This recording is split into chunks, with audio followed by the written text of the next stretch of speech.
there's dirt on my hands.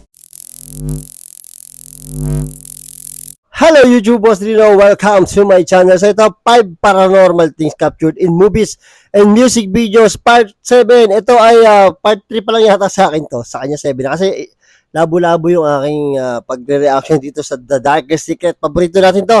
So ito, tirahin natin to bago pa tirahin ng iba. Number 5.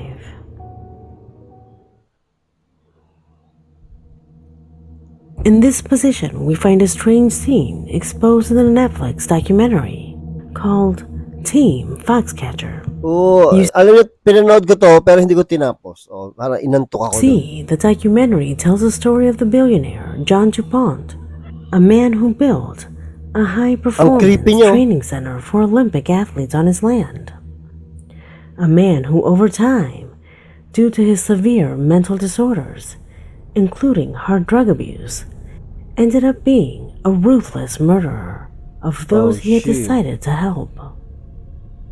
During the documentary, it is revealed that John suffered from persecurity delusions. That's why, for hours, he would record with his camera pointing towards the forest of his property. He always said that something was hidden there, but at that moment, nobody believed him.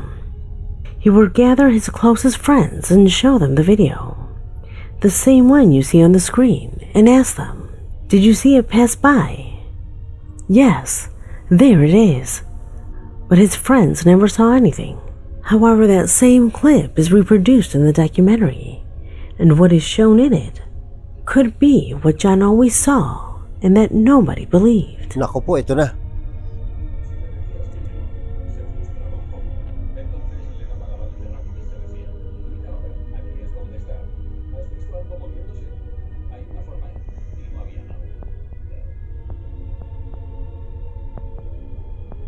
Ayun, no?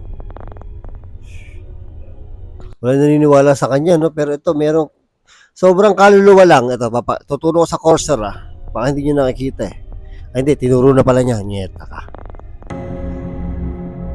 Parang, no? Parang malaking tao.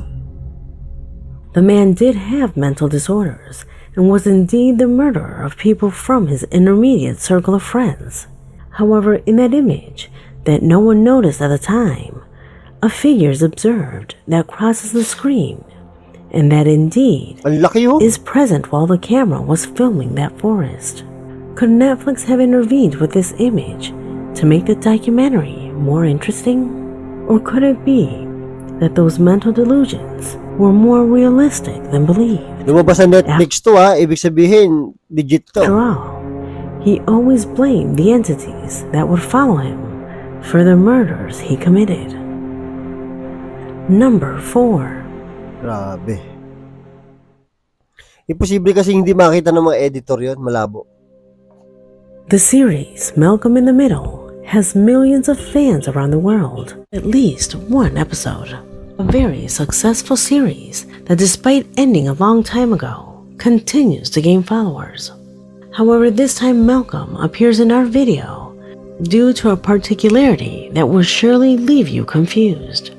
It was recorded by Ronnie Poir, who in his email tells me about a particular moment that was recorded in one of the scenes.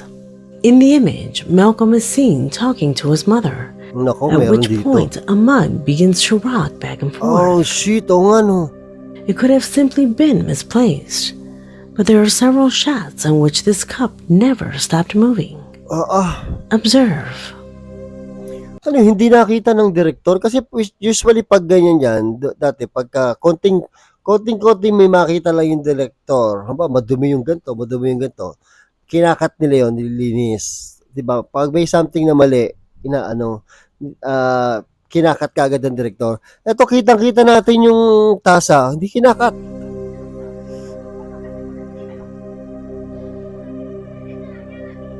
Oh, ayun, no? Oh, imposibleng hindi kita yan. Imposibleng hindi kita yan.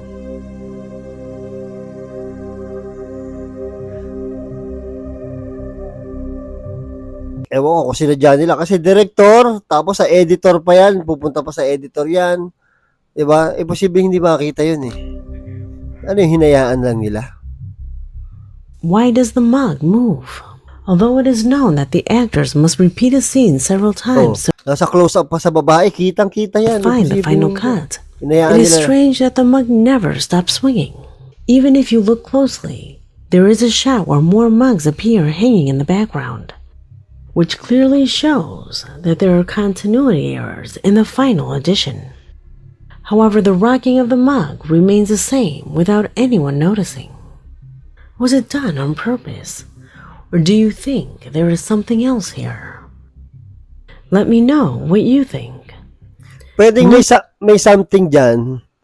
Nakita yan ng director. Kasi tapos continuity yan eh. Kasi pagka may isang eksena, nakakailang take yan. Kasi yung angulo ng mga camera, paiba-iba. So, inuulit-ulit lang yun. May close-up yung babae na ito yung eksena. Mamaya yung bata may close-up, ito pa rin yung eksena. So, continuity yung gumagalaw. So, hinayaan na lang siguro nila yan. Weird. Hindi naman horror yung palabas. The recording that lies in this position is shared by Felix Rivera, who in his email tells me about a very rare scene from the movie Bliss. A scene that was filmed on the street and in broad daylight, where actors Owen Wilson and Selma Hayek struck up a conversation. Gusto ko yan si Owen. It was at that moment that in the background something completely inexplicable happened almost accidentally. Note that I consider that this film is based practically on flaws in reality, and what happens here is directly related, so there's a very high possibility that it is part of the movie.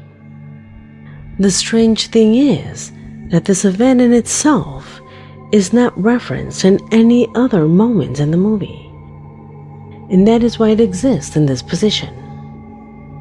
See for yourself.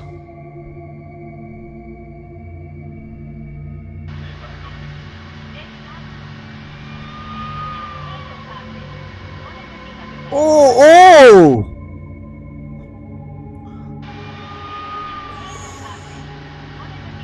Hindi rin nakita to ng director. Bakit kasi alam na natin no?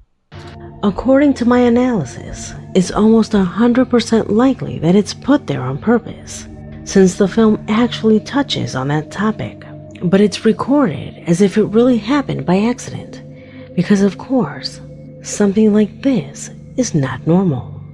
The person practically clones himself. What do you think? Editing error? Part of the movie? Or a good way to capture the interest of the public? Hindi naman part of the movie yan kasi hindi naman dyan ang istorya na parang multo or sci-fi, di ba?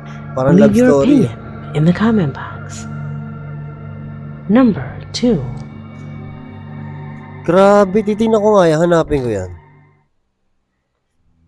Who can deny that K-pop has strongly rooted itself in almost all cultures of the world? Eto na. With its vivid colors and mostly happy themes have accumulated a large fan base in almost all countries. However, something that does not usually occur in their music or in their video clips is the paranormal theme.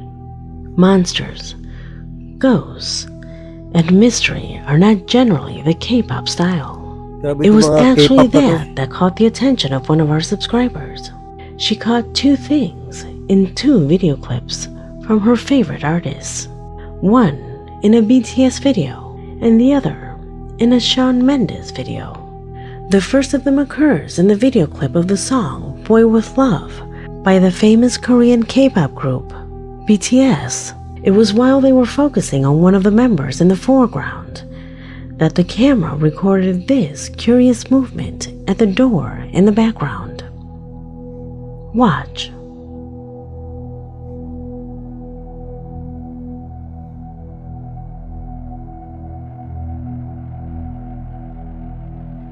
In our subscriber's opinion, she affirmed that it is a girl who touches the window on the other side of the door. Can you notice that movement? The most mysterious thing is that just seconds later, the figure completely disappears. In addition to that, she sends me photographs indicating that it is possible to observe faces in that same window. I have applied color correction so you can tell me if you see the faces Wow, also. I have mukha, oh. highlighted the form that she indicated to me. She.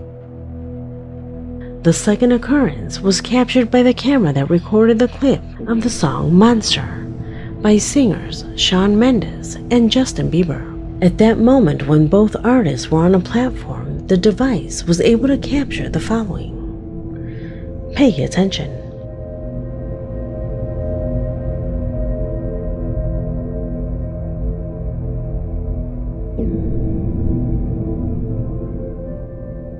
Some sort of dark shadow crosses the front of the image, so fast that it is practically impossible to describe it. And although she does not explain her reasons, she believes that it is the spirit of someone who died and was buried in this location. As a skeptic, I cannot rule out the possibility that it is a leaf blown by the wind, a branch, or a plant in the environment, or maybe even a bird. Would you agree? Sabi ng multo, eto na, makikita na ako sa camera. Takbo na. Number 1. Bilis lang eh, no? Ang bilis lang. Takot talaga minsan. Number 1. And we end this investigation with something quite unusual. There's no doubt that the rise of watching television through the internet or via streaming has greatly increased the range of options when it comes to viewing television. However, and as if it were directly related, the amount of paranormal material that can be seen in these productions has also increased. At least, that's how Daniela Cedeno, a regular subscriber, points out, who in her email says that while watching the Netflix miniseries, Hold Tight, she noticed a rare moment that she says has nothing to do with the story. It was 34 minutes and 40 seconds into the first episode, when suddenly, something very curious was seen under the light post. La próxima vez ponte un vestido más apretado y más corto. ¿Tú tienes algo? Es que Adam ha estado distante y no me contesta. Su entrenamiento terminó hace rato. Tranquila, debe estar en casa de gallos. Oh shit, may puti. Gago, totoo ba to? Nakakamangha to eh, no? Kasi ito talaga mga pelikula to eh. Hindi to scripted na, scripted syempre pelikula, pero talagang pinalabas na sa TV eh, no? Kumbaga hindi nila purpose talaga na Our subscriber assures that what is seen there is the silhouette of a bride that materializes out of nowhere. ayan, no? Something ayan, that had nothing to do with the unfolding Ayun na. plot. When I saw this shot for the first time, I discarded Whoa. it because I thought it was water caused by sprinkling in the parking lot. Since before the event, it is possible to notice a small spurt of water that comes from a sprinkler, but does not compare with the size of that white figure that seems to materialize, grow, and even move. What do you think? A big gush of water? Or something truly paranormal? Ito, feeling ko to paranormal. Iba yung feeling ko dun sa silhouette na puti eh. Parang totoo siya eh. Parang hindi mo siya kayang i-edit kasi naka-blurred yung background eh. Leave me your Parang mahirap opinions on i-edit both yan. this and the previous recordings, because this video has already come to an end. Medyo hindi nakakatakot yung video niya pero sobrang interesting, no? Oh, kaya hindi ako masyado makapag-react, takot ako pero mas interested ako dun sa ano eh. Oh, English yun na, interested ah. Interested ako dun sa mangyayari. Oo. So, para lang tayo nanood ng sabay-sabay. Pero deep inside takot ako. Oh, deep inside English na naman 'yon. Hi. So ito, shoutout tayo. Shoutout kay Ricky Ausa.